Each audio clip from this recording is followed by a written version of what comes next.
Hello बच्चों, आज एक बार फिर से आपके दर्पण सर वापस आ गए हैं एक न्यू वीडियो के साथ में, जिसमें रहेगा आप लोगों का 10th स्टैंडर्ड का मतलब कि ज्योमेट्री मतलब maths 2 chapter number 2 Pythagoras theorem, जिसको हिंदी में बोलते हैं पाइथागोरस प्रमेय। आज मैं आप लोगों को एक्सरसाइज नंबर यानी प्रैक्टिस सेट 2.1 सिखाने वाला हूं और हिंदी में भी सिखाऊंगा और इंग्लिश में भी सिखाऊंगा। तो आप लोग पूरा फोकस करके सीखना, मेरे वीडियो को पूरा अच्छे से देखना, स्टार्ट टू एंड तक देखना। और वीडियो अगर अच्छा लगा तो लाइक शेयर सब्सक्राइब जरूर करना प्लीज। हाँ, आज हम चालू करते हैं पाइथागोरस थ्योरम चैप्टर नंबर 2। इसलिए चालू करते हैं पाइथागोरस थ्योरम।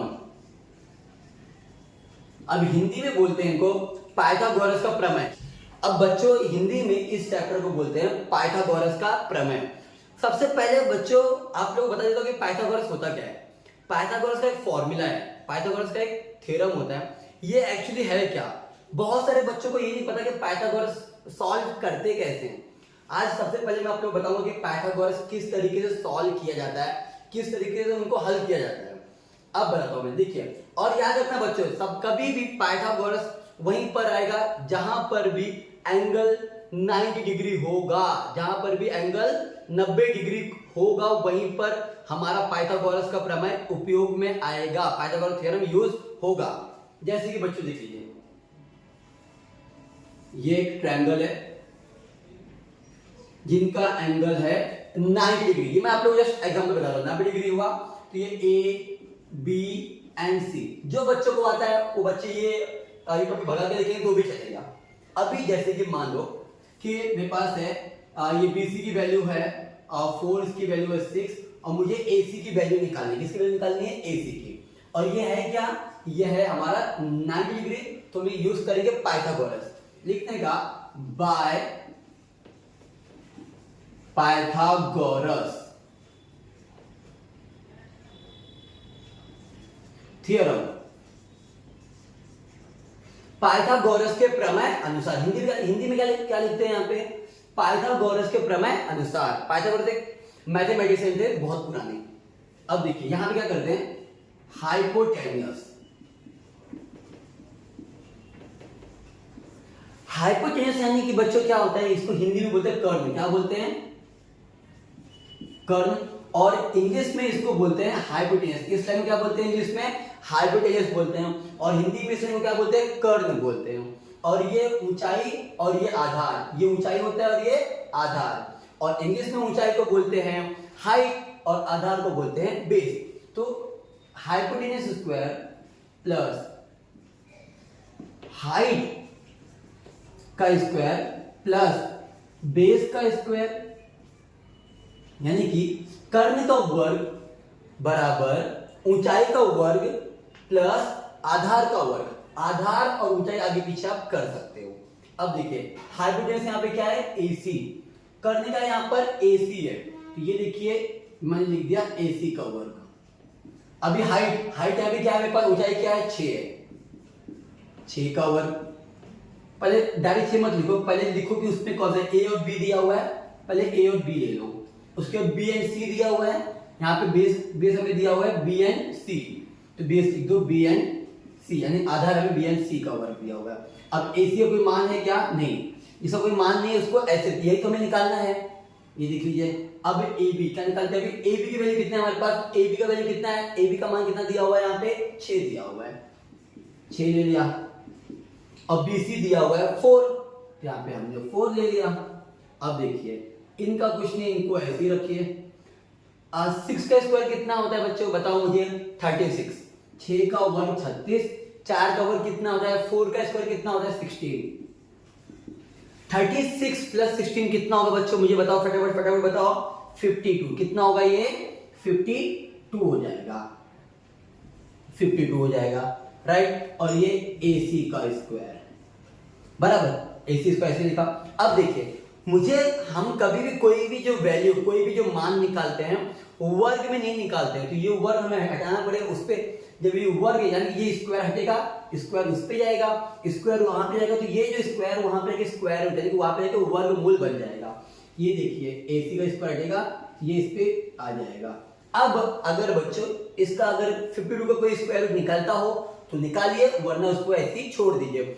फॉर एग्जाम्पल अगर मान लो ये 52 की, अभी इस तरीके से पाइथागोरस थ्योरम निकालते हैं। मान लो बच्चों अगर ये 52 के जगह पर आया होता, अगर मान लो कि 81, कितना आया होता, 81 आया होता, तो बाहर हमारा क्या निकल जाता, 9 निकल, क्योंकि 9 का वर्ग कितना होता है, 9 का वर्ग 81 होता है, तो 81 का कितना निकले वर्गमूल 9, तो 9 का स्क्वायर 81, 81 का कितना निकले 9। तो इस तरीके से हमारा निकलता पाइथागोरस थ्योरम। तो पाइथागोरस थ्योरम का जो फॉर्मूला इस तरीके से यूज करते हैं हम लोग। अब हम बच्चों अब हम आते हैं एक्सरसाइज नंबर 2.1, प्रैक्टिस 2.1 पे आते हैं, वहां पे सारे सम सॉल्व करेंगे एक एक करके। ओके बच्चों देखिए, जैसे कि अभी जो मैंने बताया आप लोगों को पाइथागोरस फॉर्मूला यूज कैसे करते हैं, जिनको आता है वो इस मतलब कि वो वीडियो को आगे बढ़ा के भी देख सकता है, और जिनको नहीं आता तो वो इस पाइथागोरस थ्योरम को फॉर्मूला को पहले अच्छे से सीखेगा, तब आगे क्वेश्चन की तरफ बढ़ेगा। अब हम चालू करते हैं प्रैक्टिस से।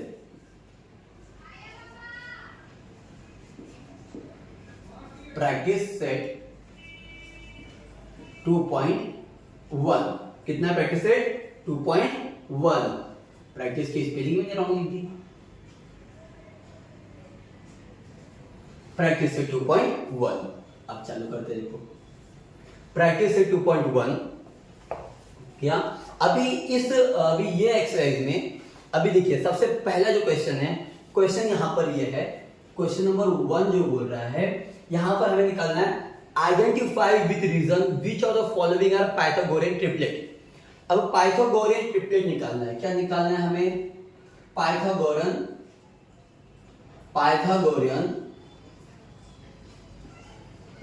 ट्रिपलेट निकालना है, यानी कि हिंदी में बोलते हैं इसको पाइथागोरस के त्रिक, पाइथागोरियन त्रिक, हिंदी में बोलते हैं पाइथागोरियन त्रिक बोलते हैं इनको। अब आगे हमें बढ़ते हैं, तो अभी का हम ये पाइथागोरस त्रिक, तो अब इसमें जो पहला प्रश्न है वो सॉल्व करते हैं। इसमें हमें निकालना यह है कौन सा प्रश्न पाइथागोरस ट्रिपलेट है और कौन सा नहीं, कौन सा क्वेश्चन पाइथागोरियन ट्रिपलेट है या कौन सा नहीं है। तो कैसे समझेंगे कौन सा है कौन सा नहीं है, चलो ठीक है। Question number first solve, question number first देखिए, इसमें दिया हुआ है 3, 5 एंड 4। क्वेश्चन नंबर 1 के अंदर 6 सब क्वेश्चन है, मतलब कि प्रश्न संग्रह एक में, मतलब जो प्रश्न एक के अंदर 6 प्रश्न आते हैं। तो पहला प्रश्न यह है हमारे सामने। अब इसमें हमें बताना है, इसको बताना है कि ये पाइथागोरियन ट्रिक है या नहीं, पाइथागोरियन ट्रिपलेट है या नहीं है। अब चालू कर देखिए, पाइथागोरियन ये देखना है हमें इसमें कि पाइथागोरियन ट्रिपलेट है या नहीं है। सो दो बच्चों सबसे पहले हमें करना क्या मालूम है क्या, देखने का जो दो स्मॉल नंबर है, जो दो स्मॉल नंबर हैं, देखना है कि वो दोनों का स्क्वायर बड़े बड़े नंबर के स्क्वायर के बराबर है या नहीं। देखिए अब दो स्मॉल नंबर कौन सा है, ये दोनों, इन दोनों का सम मतलब इनका योगफल बड़े बड़े नंबर के वर्ग के बराबर है या नहीं है। देखिए 3 का स्क्वायर, देखो 3 का स्क्वायर कितना है, 3 का स्क्वायर होगा हमारे पास 9 एंड 4 का स्क्वायर होगा, 4 का स्क्वायर कितना होगा बच्चों जल्दी बताओ, 16 एंड 5 का स्क्वायर होगा 25, राइट। अब देखिए अब आगे सब कैसे सॉल्व होगा ये देखिए, मैंने कहा जो दो छोटे नंबर होंगे, अब इनमें सबसे दो छोटे नंबर कौन से 3 एंड 4, तो इनका प्लस कर लीजिए, इनका प्लस। अभी दो नंबर अभी कौन से है ये देखिए, ये नंबर है हमारे पास, अभी 3 का कितना है 9 है और 4 का कितना आया है 16 आया है और ये कितना है 5 का 25। अगर ये दोनों को प्लस करके इनके बराबर आया तो ये पाइथागोरियन ट्रिपलेट होगा, और इनके इक्वल नहीं आया तो पाइथागोरियन ट्रिपलेट नहीं होगा। अगर इन दोनों को जोड़ करके ये 25 के बराबर आया तो ये पाइथागोरस त्रिक होगा, और अगर इनके बराबर नहीं आया तो पाइथागोरस त्रिक नहीं होगा। देखिए 9 + 16 कितना होगा 25, तो यहाँ भी 25, तो LHS is equal to RHS, दोनों तरफ एक बराबर हो गया। जब दोनों तरफ एक बराबर हो गया तो क्या कह रहे हैं बच्चों, ये this is a Pythagorean triplet. ये क्या हुआ हमारा पाइथागोरियन ट्रिपलेट, ये है हमारा पाइथागोरियन ट्रिपलेट। हिंदी में लिखेंगे यह पाइथागोरस त्रिक है। हिंदी में लिखेंगे बच्चों यह पाइथागोरस त्रिक है। अब हम चलते हैं आगे दूसरे क्वेश्चन पर। देखिए सिर्फ दूसरा प्रश्न भी ऐसे ही रहेगा। इसमें बच्चों टेंशन मतलब आपको हर एक क्वेश्चन कराऊंगा, हर एक क्वेश्चन। 4, 9 और ये 12। देखिए जब ये आएगा ना आप लोगों को कुछ करने की जरूरत नहीं है। जैसे मैंने पहले बताया, पहले सबके स्क्वायर निकाल लो। 4 का स्क्वायर 16, 4 का स्क्वायर कितना है 16 है। 9 का स्क्वायर है 81 और 12 का स्क्वायर है 144। आप लोगों को स्क्वायर निकालना आना चाहिए बच्चों। देखो मैं बताता हूँ कैसे स्क्वायर निकालते हैं। अगर मान लो मुझे निकालना है 17 का स्क्वायर, 17 का सिखा देता हूँ। 17 को 17 से गुना क्या करो, 17 को 17 से गुना कर दो, इसको इससे मल्टीप्लाई कर दो। 7 7 49, 9 इधर 4 इधर, 7 1 7 प्लस 4 1 1, 1 7 7 1 1 1, 9 7 1 8 1 1 2 289। इस तरीके से निकालते हैं, इस स्क्वायर निकालते हैं इस तरीके से बच्चों। अभी ये मैं इसलिए अभी जो सिखा दे रहा हूँ, जैसे कि बहुत से बच्चे होते हैं जिनको ये सब नहीं पता होता है और वो क्लास में स्कूल में मतलब पूछने से डरते हैं, शर्माते हैं। पर मेरे वीडियो में किसी को कुछ भी शर्माने की जरूरत नहीं है और मतलब पूछने की जरूरत नहीं पड़ेगी, मैं खुद ही बता दूंगा बच्चों आप लोगों को। अब देखिए, अब यहाँ पर भी देखना है जो 2 नंबर छोटे हैं देखना वो बड़े नंबर के इक्वल आते हैं क्या। देखिए आते हैं। तो 4 और 9 छोटे हैं, बड़ा कौन सा है 12। तो 4 का स्क्वायर कितना था 16, 9 का स्क्वायर कितना है 81 और 12 का स्क्वायर कितना है 144। अब देखना यह है कि ये 144 के बराबर आ रहा है या नहीं। अभी 81 में 16 ऐड करो कितना आएगा, 81 प्लस 16 होगा 97। तो क्या ये इसके इक्वल आया, नहीं, दिस इज नॉट इक्वल। जब ये इक्वल नहीं आया तो क्या हो गया हमारे पास, ये आंसर में लिखेंगे this is not an Pythagorean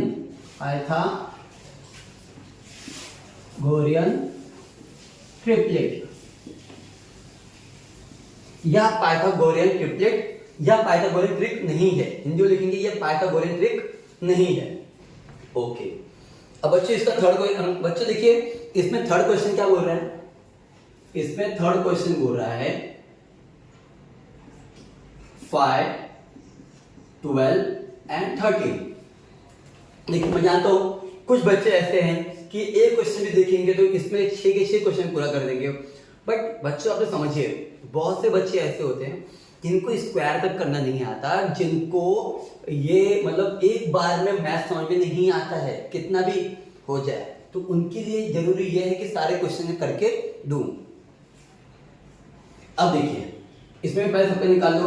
5 का स्क्वायर कितना हो जाएगा 25, वही रीति रिवाज निकाल लो इसमें भाई। 12 का स्क्वायर कितना हो जाएगा 144, 13 का स्क्वायर हो जाएगा 169। बच्चों स्क्वायर निकालना काफी आसान है, पर याद रहे तो बहुत ज्यादा अच्छा है।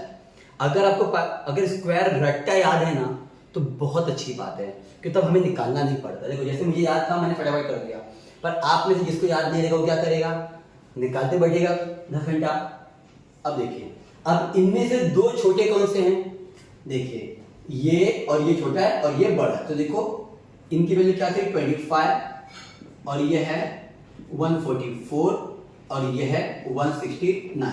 अब इनको फटाफट से प्लस करो। देखो ये आता है क्या 169, यस ऑफ कोर्स। ये कितना क्या, मैं जोड़ करके बता देता हूं आप लोगों को। देखिए बहुत से बच्चों को जोड़ना भी बहुत मुश्किल पड़ जाता है। देखिए अभी 25 भाई जोड़ दो, घटाओ मत। 4 5 9, 4 2 6, 1 का 1 हो गया 169। ये 169 और ये भी 169 हो गया, इक्वल आया। तो ये आंसर, इसको हम क्या बोलेंगे, this is a Pythagorean triplet. Answer में क्या रहेगा, this is an Pythagorean triplet. Hindi वाले बोलेंगे यह पाइथागोरस ट्रिक है। अब बढ़ते हैं आगे अपने क्वेश्चन नंबर 4 की तरफ।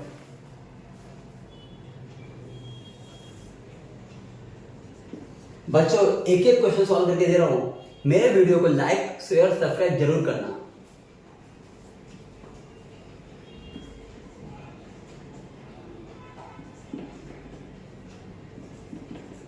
ओके अब देखते हैं। अब यहां तो मुश्किल हो गया, यहां तो इतना तो स्क्वायर मुझे भी याद नहीं है। अब क्या करेंगे फटाफट से, जो मैंने अभी क्वेश्चन पहले आपको सिखाया कि स्क्वायर कैसे निकालते हैं। देखिए 24 का स्क्वायर, ओके निकाल लेते हैं। दर्पण सर है ना, टेंशन किस बात का, देखो एक ही चीज सॉल्व करके देखिए, टेंशन मत लो आप। 24 into 24, 4 4 16, 4 2 जा 4 2 16, 16 1 जा 4 2 8 9, 2 4 जा 8, 2 2 जा 4, 6 9 8 17, 7 इधर 1 जा 5 76। ये कितना आया 5 7 6 और 70 का। चलो इससे ये करने से बहुत से बच्चों का जो स्क्वायर क्लियर नहीं है ना, उनके स्क्वायर निकालना नहीं है तो उनका भी क्लियर हो जाएगा। अब देखिए 70, देखो बच्चों मैं बोल रहा हूं इसलिए बोल रहा याद करके रखो। अगर याद करके रखो ये जो मेरा टाइम वेस्ट हो रहा है, ये टाइम वेस्ट आपका नहीं होगा। 0 0 7 0 49 कितना हो गया बच्चों 4900, कितना हो गया 4900। अब 74 का इनका कुछ 5000 कुछ जाएगा, फिर भी निकाल लेते हैं। क्या करते हैं निकाल लेते हैं, वरना बच्चे बोलेंगे हाँ सर रट्टा मार के रखे हो। यस ऑफ कोर्स रट्टा मारना ही चाहिए। स्क्वायर को लाइफ में कुछ याद करो ना करो, पर जनरल नॉलेज एंड स्क्वायर्स और टेबल ये आपको रट्टा होना ही चाहिए। 4 4 या बच्चे टेंशन मतलब, इसके बाद मैं वीडियो बनाऊंगा उसमें आपको सिखाऊंगा कि शॉर्टकट में स्क्वायर कैसे निकाले। शॉर्टकट में 4 4 जा 16, 6 इधर 1 इधर, 4 7 जा 49, 49 प्लस 1 50। देखो टेबल भी याद रहना बहुत जरूरी है। टेबल याद नहीं रह कर पाओगे आप तो ऐसा नहीं कर पाओगे। वही मैंने रॉन्ग कर दिया, आपको सिखा रहा हूं मैंने रॉन्ग कर दिया। क्या कर दिया 4 7 जा 28, 28 प्लस 1 29। देखिए ध्यान रखो ध्यान। 7 4 जा 28, 8 इधर 2 इधर, 7 7 49, 49 प्लस 2 51, 6 9 8 कितना होगा 17 7 इधर 1 इधर 4 और यहाँ पे हो गया 5। मैंने कहा 5 क्या कुछ होगा, थोड़ा तो आता है मुझे यार। 5 4 7 6, 5 4 7 6 हो गया। अब कुछ नहीं करना है, वही अपना रीति रिवाज पुराना। ये देख लीजिए जो दो छोटे हैं उनको बड़े से कंपेयर करो, ये दो छोटे हैं ये बड़ा है। ये देख लीजिए यहाँ पे इसका 24 का 576 और 70 का आएगा 4900 और ये भाई साहब 5476। अरे बाप रे, अब इनको जोड़ना है, क्या करेंगे। अरे बहुत सिंपल यार, ये 5000 ये कितना हो यहाँ पे 4000, 4900 है, इसमें 5 जोड़ोगे तो 5400 हो जाएगा। 76 का 76 चाहिए तो आपने जोड़ के देख लीजिए, आएगा number same 5476 is equal to 5476।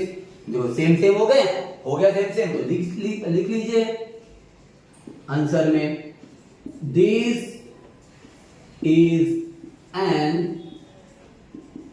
Pythagorean triplet. Hindi में लिखेंगे या पाइथागोरियन का ट्रिक है।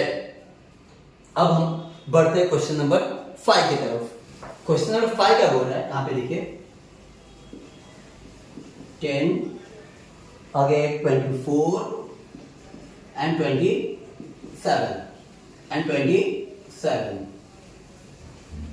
आगे बढ़ते हैं, सेम वही रीति रिवाज निभाना है आपने। देखिए 10 का स्क्वायर होगा भाई यहाँ पे 100, 10 का तो सभी को पता होता है। 24 अभी हमने निकाला था पर मैं तो भूल गया, कितना होता है 576। फिर अगर भूल गया तो फिर निकालो, लो धर्म ने बताया ना ऐसा मल्टीप्लाई करने के लिए, करो मल्टीप्लाई। 4 4 16, 1 4 2 8, 8 1 9, 2 4 8, 2 2 4, 6 9 17, 1 ये 576 हो गया ना। 576 समझते नहीं हो यार, 576 ही है। 5 7 6 अब आगे 27। बाप रे, इसको तो हमने कभी पहले निकाला ही नहीं, अभी निकाल लेते हैं। 27 मल्टीप्लाई बाय 27 7 7 जा 49 9 here 4 here 7 to the 14 14 plus 4 18 ससुर का नाती 2 7 जा 14 4 here and 1 here 2 to the 4 1 5 9 2 1 here comes 7 729 कितना होगा ये भाई 729 अब आओ आगे आगे रीति रिवाज निभाएंगे कि नहीं आगे के रस्मों को निभाना है कि नहीं निभाना है ना मारो एक लाइन यहाँ पे ये दो छोटे हैं ये बड़े हैं भाई बड़े मियाँ तो बड़े मियाँ छोटे मियाँ सुभान अल्लाह ये देखिए 10 का वर्ग कितना होगा भाई ये 100 प्लस 576 इज इक्वल 729 देखो इनको देख के मालूम पड़ जा रहा है भाई के बराबर नहीं 100 इसमें ऐड कर दो तो 676 हो जाएंगे और ये भाई का 729 है इनके तो अलग ही नखरे दिख रहे हैं तो आगे भाग जा रहे हैं तो ये भाई ये बराबर है क्या नहीं हो गया नॉट इक्वल टू अब आंसर में आया ये लिखेगा this is an this is direct लिखो यार दिस इज नॉट एन लिखो not an Pythagorean triplet okay Hindi में लिखेंगे या पाइथागोरस ट्रिक नहीं है तो हो गया बच्चे ये बच्चों आप लोगों को क्वेश्चन में फायदा हुआ लास्ट क्वेश्चन एक क्वेश्चन मैं आप लोगों को होमवर्क दे रहा हूं अगर नहीं आएगा तो कमेंट सेक्शन में जरूर बोलना और अगर आप लोग क्वेश्चन नंबर 6 आ रहा है इसका तभी भी कमेंट में बताना कि आपको आ गया है या नहीं आ गया है प्लीज आगे हम बढ़ते क्वेश्चन नंबर 2 पे ओके अब क्वेश्चन नंबर 2 देखते हैं हमारे लाइट ने भी हमारा साथ नहीं दिया ओके क्वेश्चन नंबर 2 सबसे पहले ज्योमेट्री है ना सबसे पहले डायग्राम में फोकस करें किस पे फोकस करें डायग्राम यानी कि जो रचना है उन पे फोकस करें देखिए भाई रचना यहां पर है आज तक बचपन से मैंने कभी सीधी लाइन नहीं मारी है लाइन हमेशा मेरा टेढ़ा ही आता है ये हुआ और यहां से बेंडा गया और यहां से हो गया 90 डिग्री ये हो गया भाई एम यहां पे भी 90 डिग्री है क्यू पी यहां पे आए एन बाबा अब देखिए ये डायग्राम है हाँ ये डायग्राम है क्वेश्चन क्या बोल रहा है पहले वो देखिए या इस पे पहले क्वेश्चन देख लीजिए एंगल एम एन पी कितना है 90 डिग्री कितना है ये 90 डिग्री का एंगल है ये और बोला गया सेगमेंट एन क्यू जो है ये परपेंडिकुलर यानी लंब रेख है रेख एन क्यू लंब रेख जो ये है रेख एम पी यानी सेगमेंट एम पी और यहाँ पे ये हो गया बराबर और हमें दिया हुआ है एम क्यू दिया हुआ है 9 और क्यू पी दिया हुआ है 4 बराबर और फाइंड करने बोला है भाई एन क्यू फाइंड अब पूरा का पूरा मैंने क्वेश्चन लिख दिया आपके सामने पूरा का पूरा क्वेश्चन मैंने लिख दिया बराबर अब देखिए शुरुआत करते हैं आंसर जैसे कि हमारा नियम कानून ये चलता है भाई कोई भी ज्योमेट्री प्रश्न हल करना है कोई भी क्वेश्चन सॉल्व करना है फर्स्ट नियम गिवन क्या लिखना भाई यहाँ पे गिवन हिंदी में कहते हैं दत्त 2 लाइन मार दो बाहर लाइन मारने पहले बराबर लाइन मारोगे यहाँ भी लाइन मारो पहले अब जो ये दिया लिख दो गिवन फर्स्ट दिया क्या है एंगल एम एन पी कितना दिया भाई ये 90 डिग्री भाई दिख रहा है एम एन पी एन कितना 90 डिग्री दिया हुआ है और एक और चीज सेगमेंट दिया हुआ है भाई एन क्यू दिया हुआ है जो परपेंडिकुलर सेगमेंट एम पी को है ना सेगमेंट को हिंदी में रेख क्या बोलते सेगमेंट को हिंदी में रेख बोलते हैं अब बच्चों ऐसी ईजीए देखो अभी एमपी देखो सेगमेंट एनक्यू जो है वो लंब रेख इसको हिंदी में लंबवत क्या बोलते हैं लंबवत यानी कि इंग्लिश में बोलते हैं इसको परपेंडिकुलर यानी जहां पर ऐसा 90 डिग्री इससे टी उल्टा टी बोल देने का इसको देखिए अभी जो एनक्यू है एनक्यू है ये देखो ये गया लाइन और एनपी यानी इनको टी बन गया कि नहीं ये लंब रेखा है ना हाँ बन गया भाई लंब रेखा और क्या दिया हुआ है फिर हमें दिया हुआ है ये जो एम क्यू है ये दिया हुआ है 9 दिया हुआ है और क्यू पी दिया हुआ है 4 दिया हुआ है और फिर जो निकालना है उनको लिखो टू फाइंड, टू फाइंड यानी कि इनको यहाँ पे करना है ज्ञात। क्या करना है यहाँ पे? लिखना है ज्ञात। अब देखिए फाइंड, सॉरी लिख तो दिया फाइंड यार, अब लिखना है एन क्यू, उनके आगे क्वेश्चन मार्क, निकालना है इनको। इतना बड़ा हमारा प्रश्न हो गया भाई, इतना बड़ा प्रश्न हो गया, गिवन और टू फाइंड लिख दिया, दत्त और ज्ञात लिख दिया हमने। अब देखते हैं सॉल्यूशन, सॉल्यूशन बराबर। ओके चलो करते हैं। अब सॉल्यूशन सबसे पहले क्या करते हैं, देखो भाई सिंपल है, ज्यादा कुछ है नहीं, निकालना जा रहा है। ये लिख दो भाई यहाँ पे, देखो यहाँ पर कहीं पर भी अगर 90 डिग्री का अगर एंगल है और यहाँ पर ये अगर लाइन जाता है तो वहां पे ज्योमेट्रिक मीन थ्योरम लगता है, ज्यामितीय मध्य प्रमेय। क्या बोलते हैं? ज्यामितीय मध्य प्रमेय बोलते हैं इनको हम लोग। अब देखो क्या लिख दो भाई, यहाँ पर लिख दो, यहाँ पर सबसे पहले लिख दो भाई एंगल, जो यहाँ पे एंगल एम एन पी है वो 90 डिग्री है, बराबर। Angle M N P 90 degree है, राइट। और यहां पर देखिए जो सेगमेंट है ये भी लिख दो भाई, जो सेम से उतारना है, सेगमेंट एन क्यू यानी कि रेख एन क्यू लंब रेखा है एमपी पे। अब भाई इसको उतारना, इसको उतारना इतना जरूरी क्यों हो गया? क्योंकि जब ये लंब रेखा रहेगा ना तभी यहाँ पे ज्योमेट्रिक मीन थ्योरम लगेगा, यानी तभी मालूम पड़ेगा 90 डिग्री। इसका मतलब ये होता है 90 डिग्री का भाई, ये देखो समझे। अब ये देखो ये भी लिख दिया, ये भी जो गिवन में ठोक दिया, लिख दिया भाई। क्या है भाई, दोनों कहां से आ गया, ये कहां से आया? दत्त। कहां से आया ये? दत्त यानी गिवन से। कहां से आया ये भाई? गिवन से आया, समझ लिख दिया। कि ज्योमेट्री में कोई भी चीज लिखते हैं उसके पीछे कारण बताना पड़ता है। अब देखिए अब करना क्या है, करना क्या है, देखो लिखो, क्या लिखो, एन क्यू का स्क्वायर, एन क्यू का स्क्वायर इज इक्वल टू क्या रहेगा, एम। देखो पहले यहाँ पे लिख दो भाई आप कि एम क्यू कितना दिया हुआ है, 9 दिया हुआ है, और क्यू पी दिया हुआ है 4 दिया हुआ है, और ये हमें निकालना है। ये हमें क्या करना है भाई, ये हमें निकालना है इतना एन क्यू। देखो अभी यहाँ पे हमें हमारा ये जो यहाँ पे एन क्यू, देखो एन क्यू का वर्ग अभी गुने में एन क्यू गुने क्यूपी, एन क्यू गुने क्यूपी। यहां पर पाइथागोरस प्रमेय के हिसाब से इसमें वर्ग नहीं लगाना है, इसमें वर्ग ये जो बीच में से जो डंडा गया है ना, ये डंडा जो मध्य में से गया, जो मीन गया ना, जो मीन जो लाइन गया ना, सिर्फ इस पे स्क्वायर रहेगा, बाकी इन पे और इन पे कोई स्क्वायर नहीं, ये सिर्फ ऐसे मल्टीप्लाई होंगे। अब देख लीजिए आगे सॉल्व कर लेते हैं। अब एन क्यू स्क्वायर तो हमारा ऐसे ही रहेगा। अब एन क्यू कितना है 9 और क्यूपी कितना है भाई 4। तो देखिए आगे नीचे उतना दिखाई नहीं देगा, इस समय यहीं के ऊपर सॉल्व कर रहा हूं। और सबसे पहले सबसे इंपॉर्टेंट इसका रीजन नहीं पता हो क्या, इसका रीजन, ये कारण बताओ ये कहां से आया, बाय ज्योमेट्री मीन थ्योरम।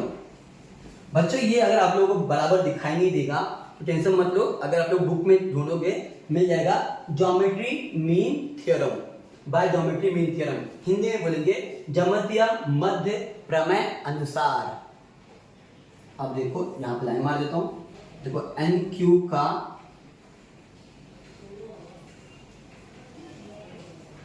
का स्क्वायर बराबर 9 4 कितना होगा 36, कितना होगा 9 4 कितना होगा हमारे पास, ये 9 4 होगा 36। अब ये इसका स्क्वायर इस पे आ जाएगा, ये रूट में आ जाएगा, और फिर बाद में हमारा निकल जाएगा एन क्यू की वैल्यू कितना निकल जाएगा 6। सो बच्चों आज इस वीडियो में मैं आपको इस एक्सरसाइज के 2 क्वेश्चन बताया, question number 1 and question number 2। अगर आपको मेरे ये वीडियो अच्छा लगा हो, समझा हो, तो प्लीज मेरे इस चैनल को लाइक शेयर सब्सक्राइब जरूर करें।